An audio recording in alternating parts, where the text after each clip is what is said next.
Thème du jour. À quel âge et comment parler de la sexualité en famille? Ouf. Ici, on fait le clash, on fait le débat. C'est notre thème aujourd'hui. On va poser la première question au professeur ou à la belle dame. Il ne va pas dire honneur aux femmes ce soir, non. Donc, je lui laisse la parole. Merci madame. Bonsoir tout le monde et je vous dis merci. Merci pour l'invitation. Je vous remercie pour le travail que vous abattez.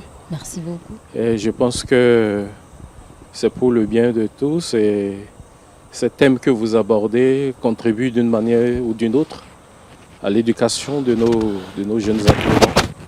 Nous sommes éducateurs, nous sommes avec les enfants et je pense que par moment il faut élargir cette thématique-là au niveau télévisuel pour que chacun dans sa maison, en tant que téléspectateur, puisse tirer quand même des leçons qui vont avec, n'est-ce pas, l'accroissement, l'évolution des enfants.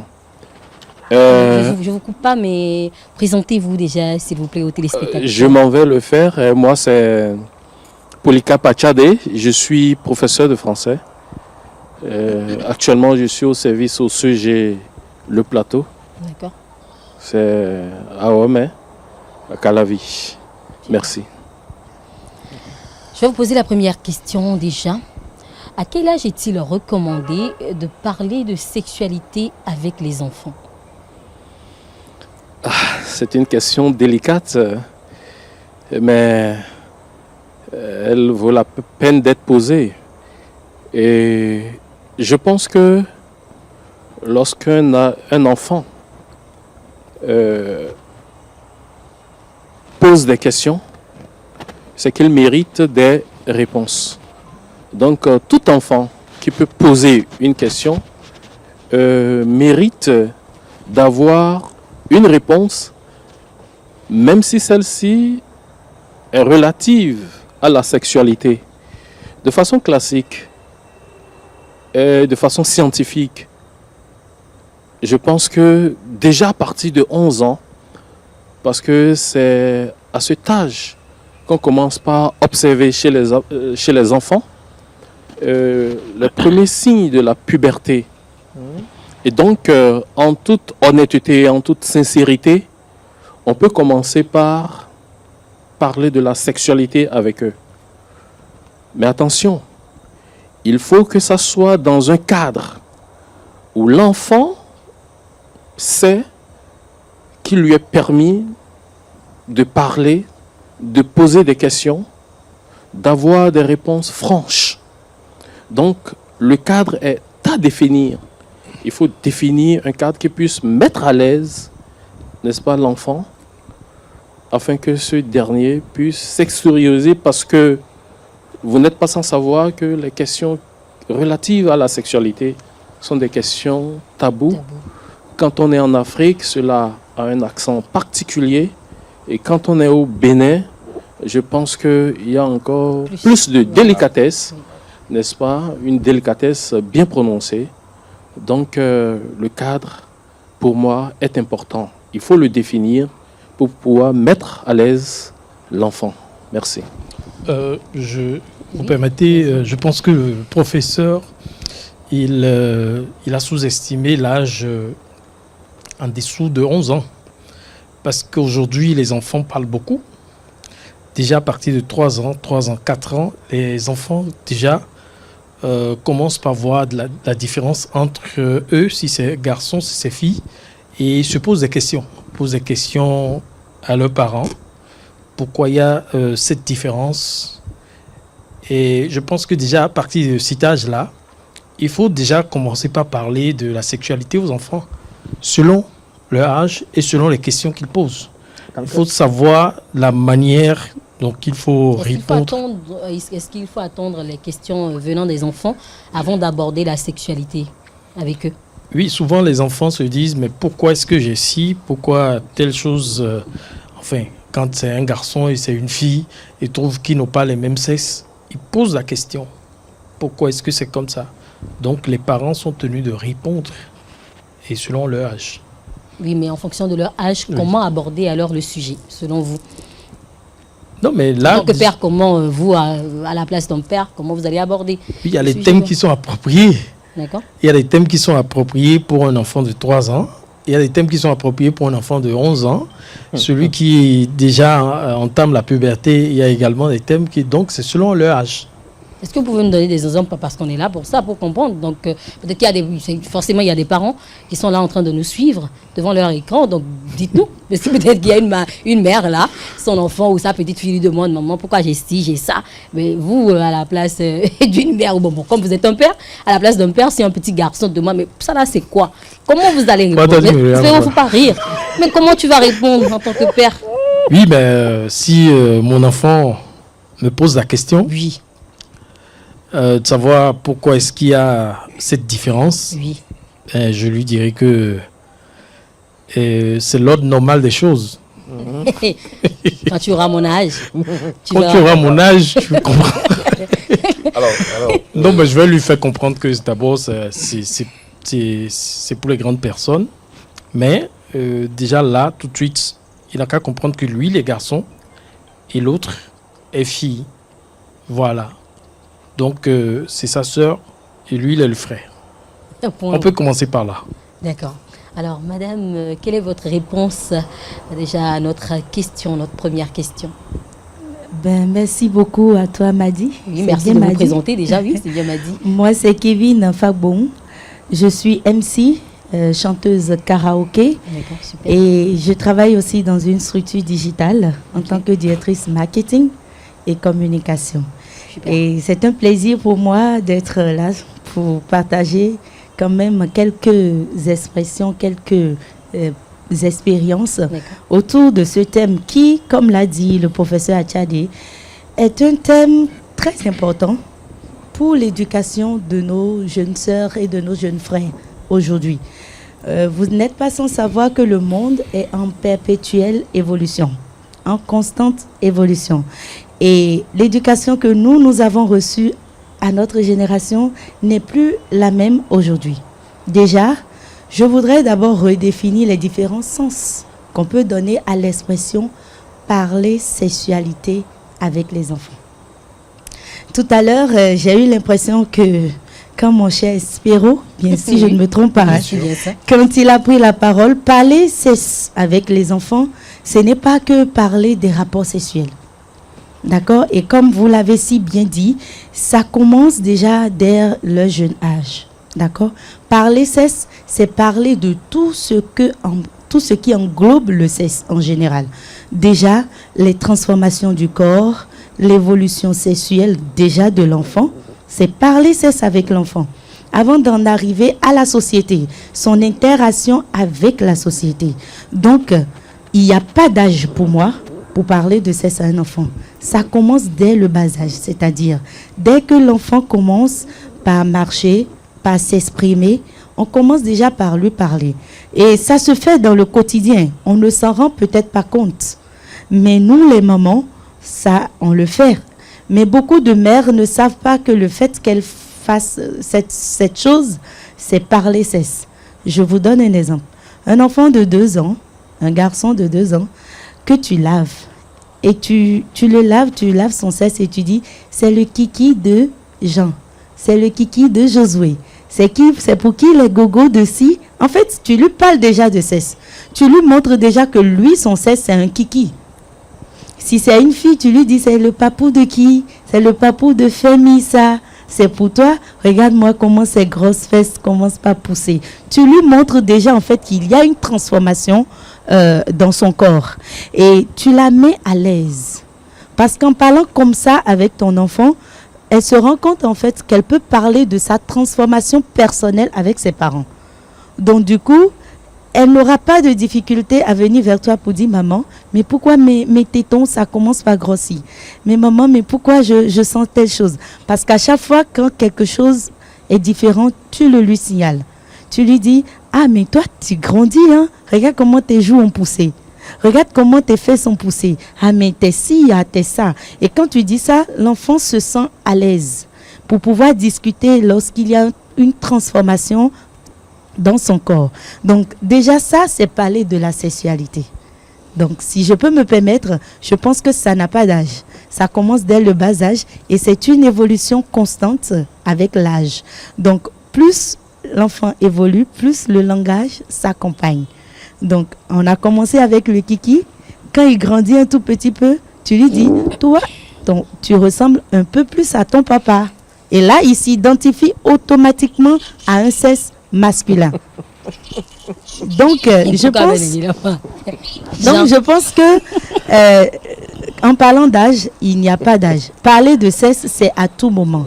Mais on arrive maintenant au point où on parle des rapports sexuels. D'accord.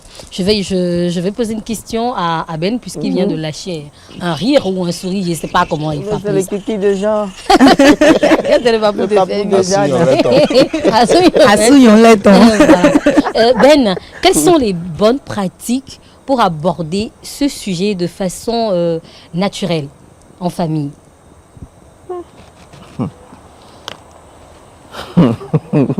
Les bonnes pratiques. Oui. Parce qu'il y a des parents qui se sentent gênés lorsque les questions arrivent, quoi, lorsque les questions viennent des enfants.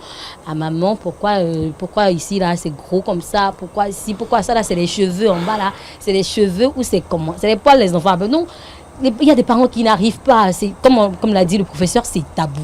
Il y a des parents qui n'arrivent même pas à répondre ou à ouvrir leur bouche pour parler ouvertement. Oui, parce que déjà, le sexe, c'est déjà un sujet tabou. En Afrique, surtout. Bon, d'accord. C'est déjà un sujet tabou. Donc, effectivement, pour certains parents, c'est gênant pour eux d'aborder cette question avec les enfants, si tant est que c'est quelque chose qui est réservé aux grands. C'est pour les grands. Donc, ils se disent qu'on ne peut pas discuter de ça avec les enfants. Alors qu'il y a plusieurs types d'éducation. Il y a l'éducation de la rue. L'enfant, quand il va à l'école, c'est un autre environnement. Et quand il revient à la maison, c'est un autre environnement.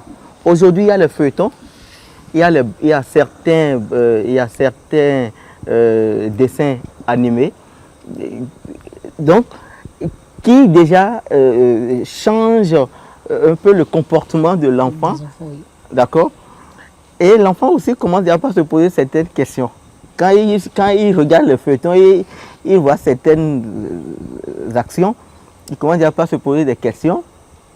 Mais l'autre chose aussi est que l'enfant, il y a des enfants qui ont peur aussi d'aborder ce genre de questions avec les parents. Parce que je vais poser une question maintenant et on va me frapper. Moi, je me rappelle une fois, il y a un jeune homme, c'est cour commune, et il a trouvé un préservatif. L'enfant du voisin a pris un préservatif, en a fait ballon de baudruche. Et baudruche, là où vient baudruche. Carrément. Voilà. Et il a mis de l'eau dedans. Lui, il s'amusait avec ça. Et quand l'autre a vu ça, il dit, ah, ça, on s'amuse avec ça. Mais celui qui disait ça, là, il avait quel âge? Et lui, c'est déjà qu'on ne s'amuse pas avec préservatif. Et quand leur maman les a surpris, on l'a frappé.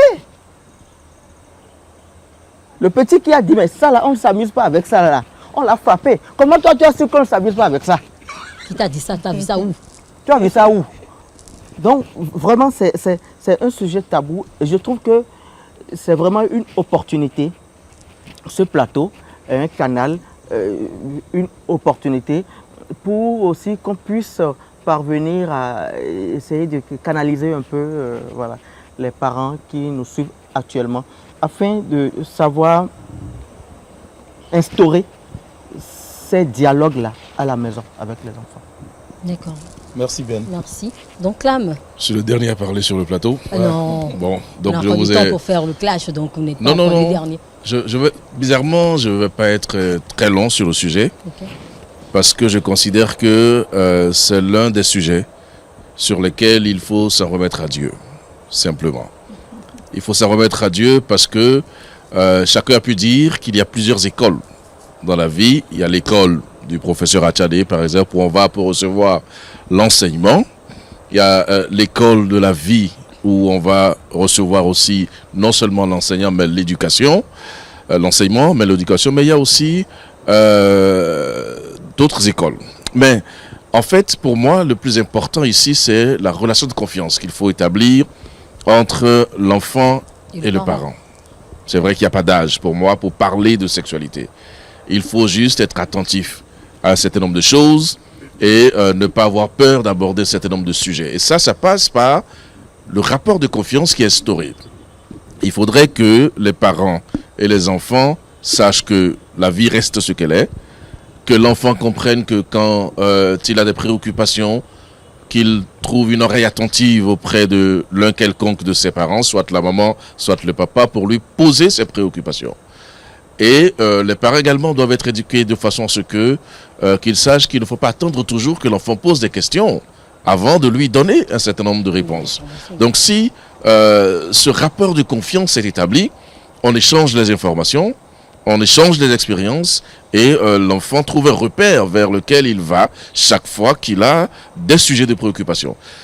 Parce que si vous ne le faites pas, si vous ne parlez pas avec votre progéniture, peut-être que c'est la domestique qui va parler avec ton enfant et peut-être que c'est elle qui va lui donner les premiers coups de sexualité. Je parle sous le contrôle de Spiro. Pour la plupart des hommes, on dit souvent que... Pourquoi vous rigolez ? J'ai pas fini de donner l'exemple. Je parle sous le contrôle même de Karl, pourquoi pas.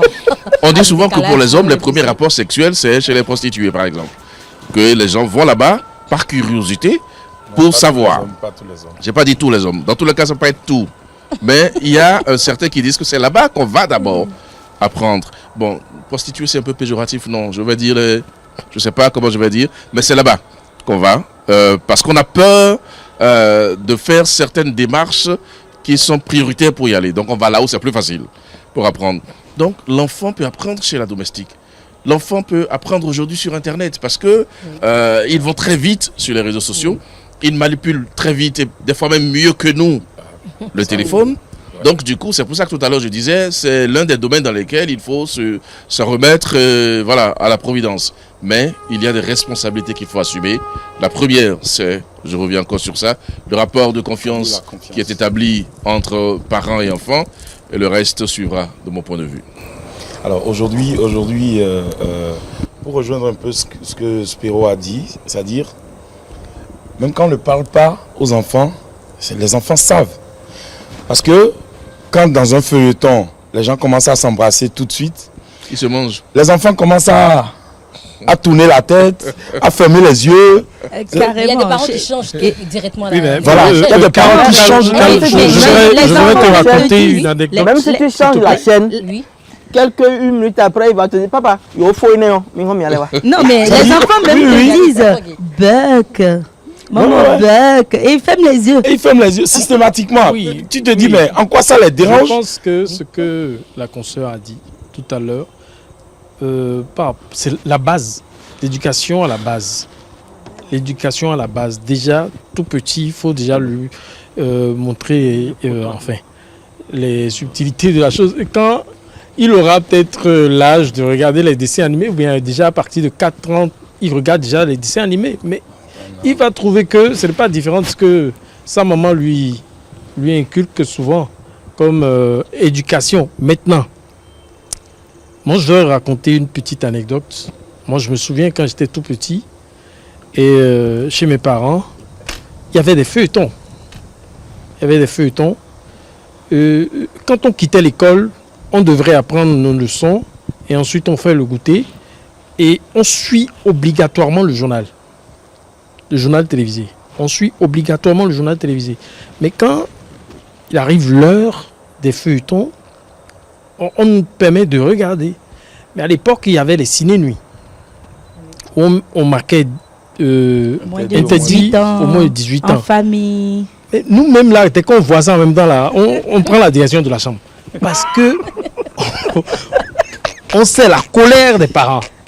Parce qu'ils zappent en même temps. Oui, allez vous coucher. Donc on a l'habitude de se poser la question, mais pourquoi est-ce qu'on dit tout le temps allez vous coucher?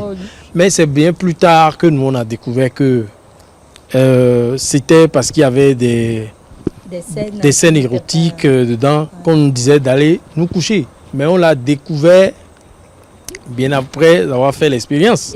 Nous-mêmes. Est-ce que ça, par exemple, c'était à une époque où, quand papa te regardait, bien sûr, ça dit, même quand il ne dit rien, tu sais déjà ce qu'il veut dire. Mais aujourd'hui, est-ce que les enfants connaissent le regard véritablement? Ce n'est plus ça aujourd'hui. Ah non. Déjà dans les dessins animés, les gens s'embrassent. Non, moi, excusez-moi, oui. Mais moi je dis ça continue toujours. Ah bon? C'est une question d'éducation. Et comme l'a dit, on va s'en remettre à Dieu, comme l'a dit mon très cher ami, on va s'en remettre à Dieu. Mais moi je dis, c'est l'éducation. Vous savez, au-delà de tout, des réseaux sociaux, de l'internet, de tout ce qu'il y a pu avoir, c'est le parent qui crée le premier cadre pour l'enfant. Et l'éducation à la base est primordiale. L'éducation à la base et le climat de confiance. Quand ces deux choses sont là, moi je vous dis, les enfants, ils observent beaucoup. Quand leur maman n'aime pas, ils savent. Quand papa n'aime pas, ils savent. Même quand papa ne dit rien. Moi, ma fille, par exemple, quand elle fait quelque chose et que je la regarde, je ne lui dis rien. Elle commence à dire pardon, maman. Même mon garçon de 2 ans, quand il fait quelque chose, il sait que ce qu'il fait, tu n'aimes pas, il te regarde et il attend ta réaction. Tu vois? Et comme je le dis, c'est l'éducation. Pourquoi je dis c'est l'éducation? Parce que nous, aujourd'hui, on a l'habitude, quand on dit non une fois, on peut dire oui 2 fois avant de redire non. Alors qu'avec les enfants, c'est pas comme ça. Tu dis non une fois, tu maintiens ton non de façon constante. Puisque l'enfant va toujours revenir faire pour attendre ta réaction, pour voir si cette fois-ci tu vas... tu vas donc, je dis toujours... Moi, je voudrais rappeler que ce que Ben a dit, c'est très important. C'est vrai, il faut que les parents continuent de jouer leur rôle d'éducateur, mais ils ne peuvent pas tout contrôler. Parce qu'il y a plusieurs éducations. Il y a l'éducation de la maison, il y a l'éducation de la rue et l'éducation de l'école. Donc le parent forcément ne suit pas l'enfant de la maison à l'école, et ceux qu'il rencontre, surtout ceux qui marchent pour aller à l'école par exemple, ils ont d'autres camarades qu'ils rencontrent qui n'ont pas forcément les mêmes éducations qu'eux. Et donc, ils ont les noms scolaires aussi qu'ils rencontrent. Voilà, donc ils peuvent papoter rapidement dans la rue avant d'aller à l'école, et arriver à l'école avant que la maîtresse ou le maître n'entre en classe, on barade un peu et puis on dit encore beaucoup de choses. Et quand on vient à la maison, si l'enfant est un peu hypocrite, il cache. C'est pour ça le climat de confiance est important.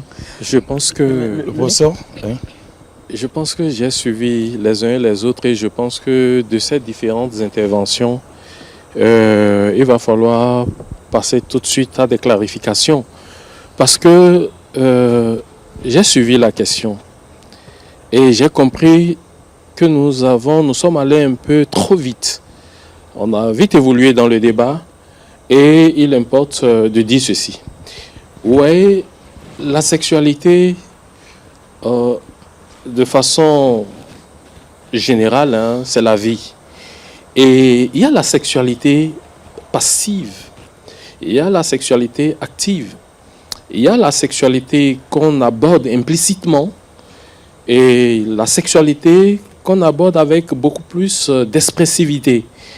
Alors, le petit enfant qui se lave, qui sort, qui reste dans la cour nu, lorsque vous l'interpellez et que vous lui dites « vas-y porter quelque chose », quelqu'un peut entrer et te voir nu.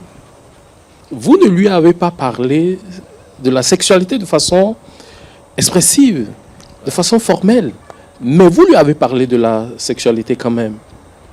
Le petit bébé qui tète, n'est-ce pas, le sein de sa mère, vit intensément un moment de sexualité, mais une sexualité implicite. Ce n'est pas une sexualité que vivrait un jeune homme qui se rend chez les travailleuses de sexe. Ce n'est pas de cette sexualité-là qu'il s'agit. Alors, l'environnement dans lequel nous sommes, c'est un environnement moderne, aujourd'hui, qu'on le veuille ou non.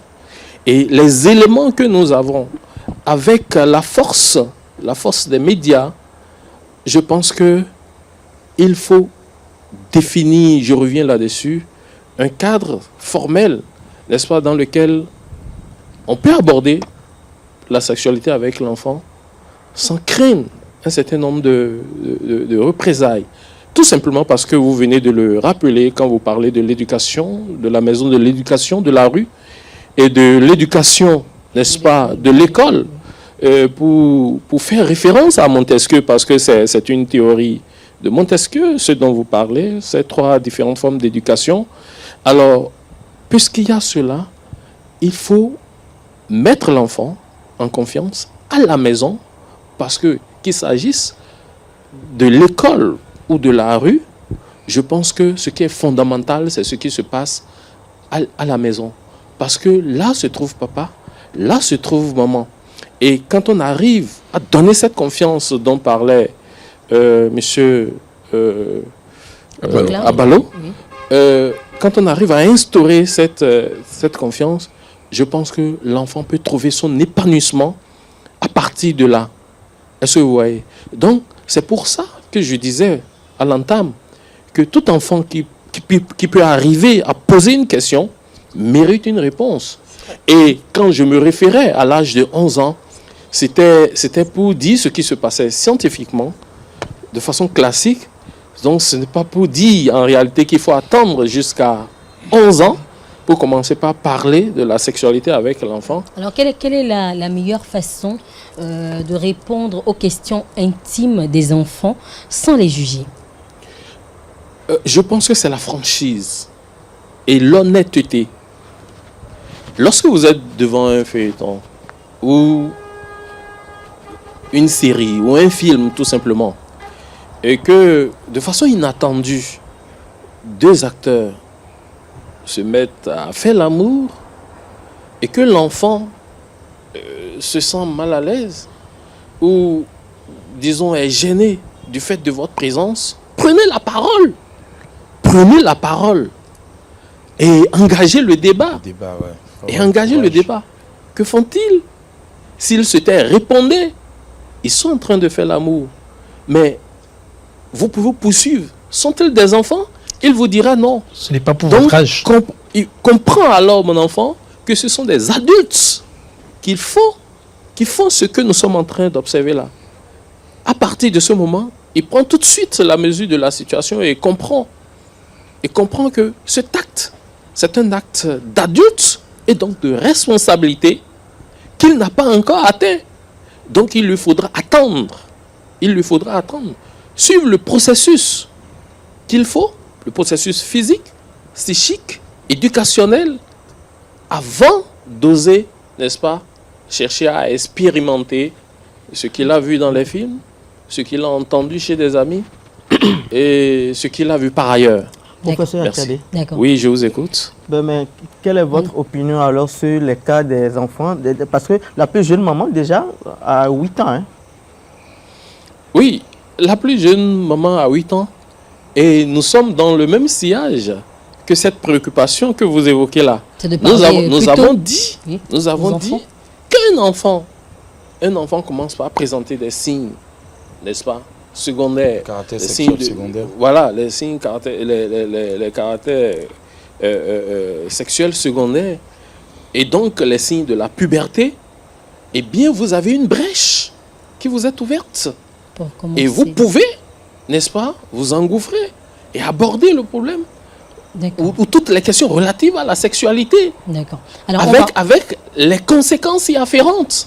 Parce qu'il s'agit de ça en définitive. Donc, il faut oser Lorsque parler aux l'enfant enfants. n'est pas Oui. informé, lorsqu'il n'a pas l'information, n'est-ce pas, et que vous le laissez évoluer dans ses illusions, et que par mégarde ou par malheur, Oui.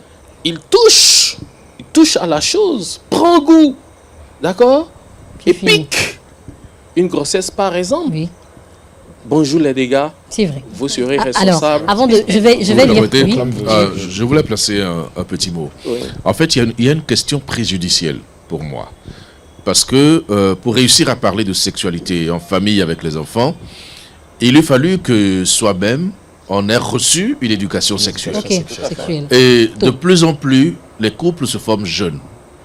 vous allez voir une propension à aller déposer les enfants dans une crèche ou dans une garderie, le temps de vaquer à d'autres occupations, revenir le chercher sans vraiment suivre ce qui se passe là-bas.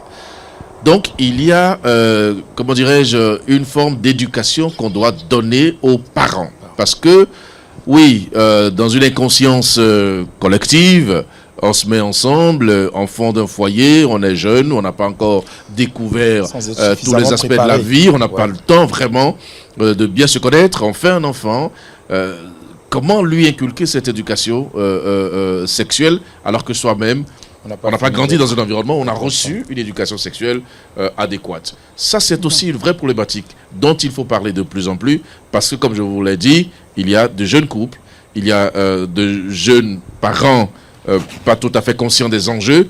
Et donc, à ceux-là, par exemple, comment on peut leur inculquer l'enseignement de l'éducation sexuelle et à leurs enfants? Parce qu'ils n'arrivent même pas eux-mêmes à découvrir les précocités qui peuvent exister ça et là. Donc, vraiment, le sujet dont nous parlons est un sujet important. C'est pour ça qu'au début, je n'ai pas trouvé de solution toute faite. Je n'ai pas trouvé de remède, je n'ai pas trouvé de panacée. Je me suis dit, bon, nous, on fera ce qu'on peut faire, on dira ce qu'on peut dire, Dieu fera Dieu fera le reste. On vous arrête pas, mais moi, je voudrais on va écouter rapidement les D'accord. internautes. Je vais lire rapidement les commentaires qui ont été laissés sur la page Facebook d'Eden TV. Ça dit Noni Agace. Les enfants voient déjà tout à la télé. Il est donc bien de commencer dès le bas âge, dans les 10 ans, en utilisant les manières qui conviennent à ces âges. Il y a Léa Jumel à Tignon qui dit « Avant, c'était un sujet tabou ». Il y a Unio Crespin qui dit « Ça dépend de l'entourage et le milieu qui définissent le cadre de vie de l'enfant. Comment ?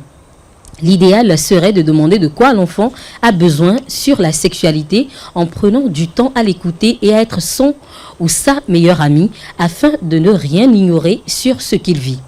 Mais Maï, 7 ans, la puberté commence déjà à cet âge et les enfants commencent à avoir de l'attirance entre eux. 7 ans. Ah bon, il y a Noël qui dit aujourd'hui le monde des technologies évolue tellement qu'on ne reconnaît plus les étapes de l'enfance à l'adolescence. Donc il est très important de le commencer dès que le besoin se fait ressentir, c'est-à-dire vu son niveau intellectuel, devenir sa ou son meilleur ami en prenant le temps de l'écouter et de le conseiller. On ne va pas tout lire ici, mais déjà avec ce que je viens de lire, on comprend qu'il faut commencer dès le bas âge et aussi il faut tout faire pour être ami. Voilà, c'est justement ce que je voudrais dire. Mais je crois qu'il faut tout lire parce que si vous ne lisez pas tout, vous n'encouragez pas les gens à continuer à écrire. Parce que si les gens peuvent écrire et sans être lus, ils n'écriront plus. C'est vrai, ils n'écriront plus. Voilà, il y a Mario Codero qui dit, Léman qui dit, et avant l'adolescence, rien concernant la sexualité. Bon, ça c'est une question, je vais repartir plus haut. Je pense que c'était tout. Sujet tabou, mais aujourd'hui, non. Bon, voilà. Oui, mais on n'en finira pas. Si nous avons de 100 commentaires, on ne pourra pas. On pourra peut-être se partager, peut-être à l'avenir, les commentaires pour ne pas fatiguer Badi. Bien sûr. Mais ça ne me fatigue pas. C'est un plaisir de faire cette lecture. Il est important que les parents soient les confidents de leurs enfants. Et comme ça, parce que, comme on l'a dit, il y a 3 éducations dans la rue et dehors. Les enfants passent plus de temps avec leurs parents. Parce que tout ce qu'ils entendent dehors, si les parents sont véritablement des confidents de ces enfants, leur dire, non, ça, ils viendront tout reporter. On va faire ils viendront tout reporter. Oui. Et comme l'a dit donc là, par exemple, il y a des parents qui n'ont pas du tout le temps. Qui n'ont pas du tout le temps. Ils sont tout le temps au boulot, ils rentrent tard et tout. Oui. Ils vont déposer les enfants à la garderie ou à la crèche. Donc il faut trouver du temps quand même pour suivre les enfants. Mais il y a une bonne... Spéro, je ne vous coupe pas, mais je vais vous poser une dernière question et on va faire le tour de table parce qu'on n'a plus assez de temps. Il faut aller vers les autres rubriques. Déjà avec les réseaux sociaux aujourd'hui, est-ce que vous pensez que les médias, les réseaux sociaux influencent déjà beaucoup les enfants aujourd'hui? Oui, bien sûr. Les réseaux sociaux, quand votre enfant a accès à l'Internet, c'est que l'enfant peut aller, dans tous les domaines d'application. Mais c'est comme je l'ai dit une fois, j'ai suivi un documentaire où il y a des applications que les parents peuvent utiliser Ok. pour surveiller ce que les enfants visitent sur, les réseaux sociaux. Le net, Et donc, oui. du coup, le parent a la possibilité de bloquer à distance ce que l'enfant voit sur son téléphone. D'accord. Voilà.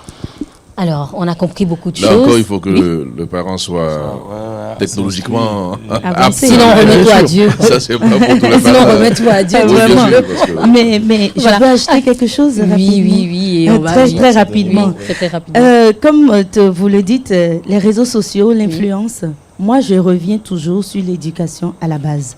Quand vous montrez, comme l'a dit le professeur, vous montrez aux enfants les conséquences de chaque chose. Vous ne lui interdisez pas. Vous lui montrez les réseaux sociaux, ça a tel avantage et tel avantage. Tu n'es pas encore à ce niveau.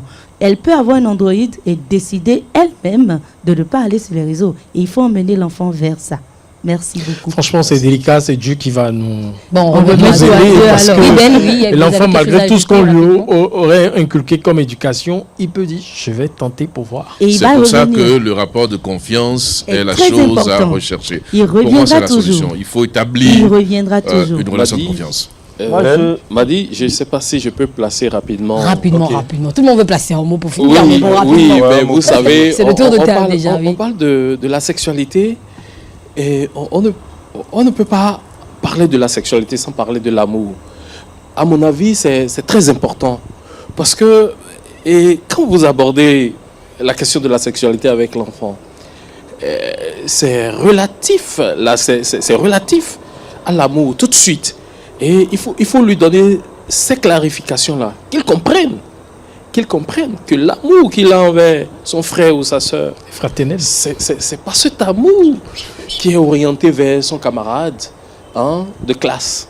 Il faut lui expliquer ça. L'amour qu'il a pour papa, qu'il a pour maman, c'est pas cet amour qui est orienté, n'est-ce pas, vers son camarade de classe, vers son camarade d'école. Ok. Et que quand le moment viendra, il faut qu'il comprenne aussi, l'enfant, que c'est avec l'accord, le consentement, n'est-ce pas, de l'autre qu'il pourra vivre une autre forme de sexualité. Il faut attendre l'âge pour ça.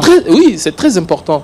Parce que quand on ne le fait pas, si ce n'est pas éducationnel, si cela n'est pas inscrit tout de suite dans la formation, dans le processus éducationnel, et finalement dans la société, on peut assister à des cas extrêmes de sexualité, Le dont débat le est très viol. intéressant. Dans le viol. Mais on n'a pas envie de mettre fin, mais on va devoir mettre fin. Peut-être on va ramener le sujet parce que c'est très intéressant. Mais Oui. je veux dire au Oui. professeur que l'amour et la sexualité, pour moi, aujourd'hui, où on parle, il n'y a plus de commune mesure. Hein. Les gens vont à la sexualité sans sentiment, Vous sans avez raison. amour. Et donc, Vous avez bien, raison. C'est vrai. bien. Vous avez raison. On dirait que donc là, on sait quelque Vous avez chose. raison. On dirait. Donc le monde ne change pas, mais les êtres humains changent. Les gens aujourd'hui, les gens déjà, ont un rapport sexuel sans sentiment. Et déjà, il n'y a pas de. Même les sentiments ne sont pas sincères. La Ils disent, tendance mais- des abonnements. Bon, ça c'est encore un autre. La Ça c'est encore un tendance autre du débat. Oui. retour, Je vais- le retour laissez-moi à l'état de demander. nature s'observe et ça c'est général. Ça, c'est Vous encore avez un parlé, débat. vous avez Laissez-moi parlé de demander à fraternité. Ben, s'il vous plaît, s'il Vous avez plaît. parlé de fraternité. Oh, oui, Déjà, il ne faut pas oublier que dès le bas âge, on dit que les cousins sont faits pour c'est les la cousins. Alors, je oublier vais cet demander aspect-là. à Ben, s'il vous plaît, Ben a quelque chose à ajouter. Oui, bien sûr. Oui. Nous avons abordé à quel âge il faut parler de sexualité Oui. aux enfants. Je pense qu'il faut aussi prévoir un thème. À quel âge il faut, à quel âge l'enfant, un portable doit être à la disposition d'un enfant. Oui, tout à fait, parce qu'aujourd'hui, Parce que c'est très oui, important. on voit les enfants, on C'est met un l'école véritable devant, problème. les études devant, pour mettre à disposition des enfants des téléphones portables. Mais À quel âge après, l'enfant doit oui. faire usage de téléphone, c'est un véritable problème et il faudrait qu'on aborde aussi cette thématique ici. On va en venir. Ben, je vais profiter pour vous, puisque vous avez la parole déjà, Oui. je vais vous demander de présenter nos partenaires, parce qu'on ne va pas faire l'émission et passer à autre chose, Tout à sans fait. faire un clin d'œil à nos chers partenaires. Donc, s'il vous plaît, présentez les produits du bar. Oui, qui dit partenaire dit label être, label bien-être. Label bien-être qui est une entreprise agro-business parce qu'ils ont plusieurs produits à leurs actifs, plusieurs gammes de produits de marque label bien-être à leurs actifs. Nous avons le cocktail de fruits, de légumes et morosine. il y a le vin d'Aromé. Le vin d'Aromé qui est à base de calice d'hibiscus et c'est sans aucun additif. Donc c'est bien, ça existe en rouge, il y a le vin rouge sec et puis il y a aussi le vin rouge moelleux. Donc les gens peuvent se rapprocher d'eux. Nous avons la liqueur Label qui est à base des écorces de fruits et puis des feuilles.